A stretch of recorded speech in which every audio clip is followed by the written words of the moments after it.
Hello, thanks for being here today. A warm welcome to everybody. Today I want to share a short story. It's an article.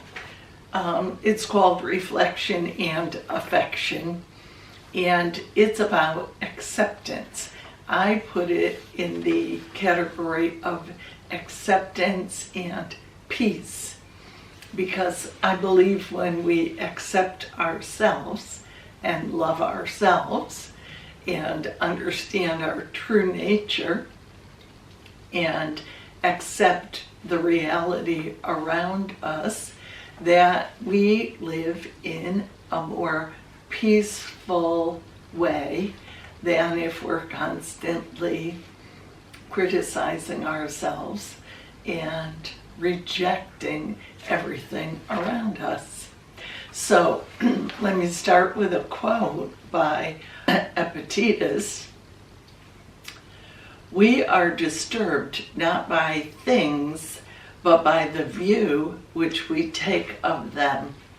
And I'm sure you've heard people talk about this before. It's perspective, our perspective on things. That's everything. So listen to this short story. A while back, one of my cats and I stood before the mirror.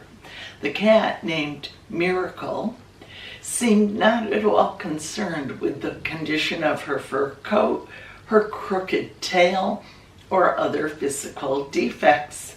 She just looked at herself and made no request for a brushing, shampoo, or plastic surgery.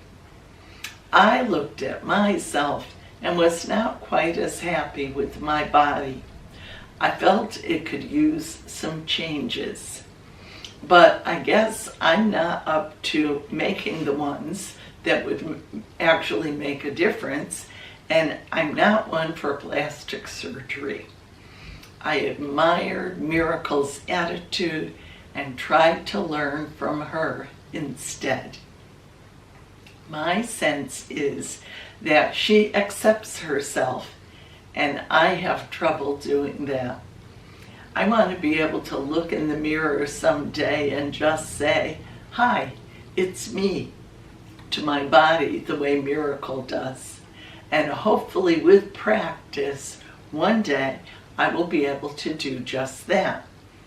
Every day, greet your reflection with affection and acceptance.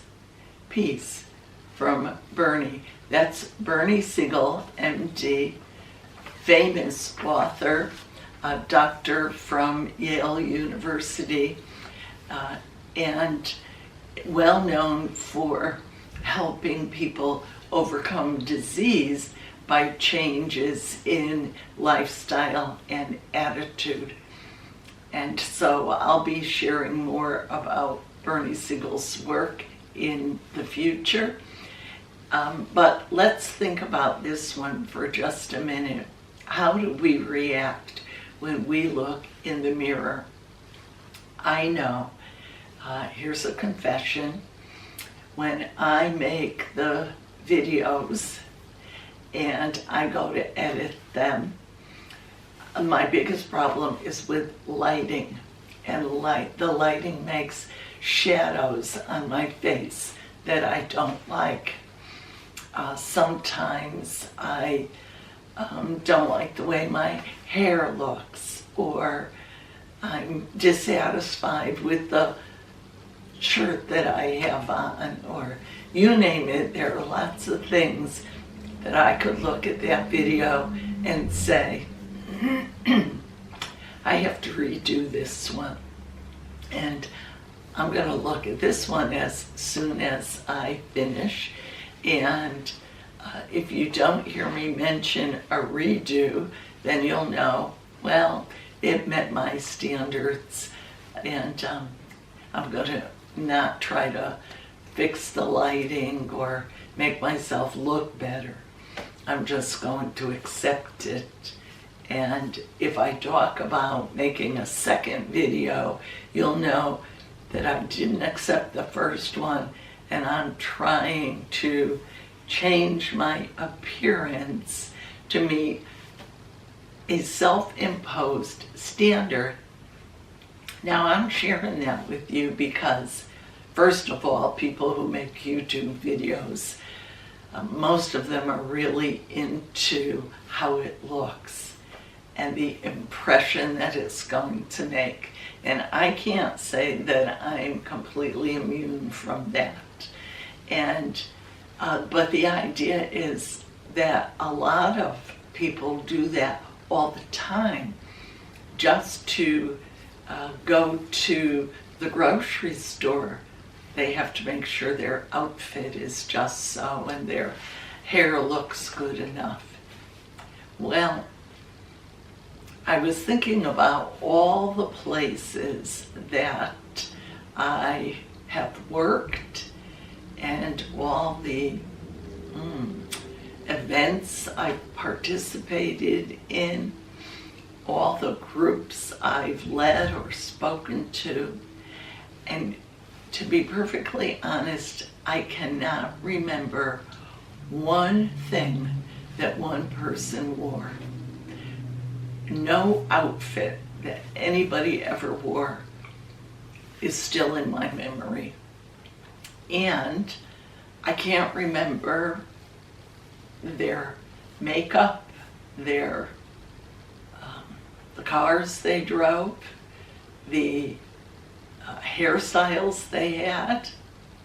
Their appearances made absolutely no impression on me. So I'm thinking that we're all sort of the center of our own universe, and our appearance is not making as much of an impression as we think it is. So I'm agreeing with Bernie Siegel that if we want to live a more peaceful life, maybe one way of doing that is accepting ourselves and loving ourselves exactly the way we look. I've got another video that's similar to this that's coming out soon that's called Change Your Story, Change Your Life, and I hope you'll watch that one when it shows up in your feed. In the meantime, thanks again for being here. I'll see you real soon.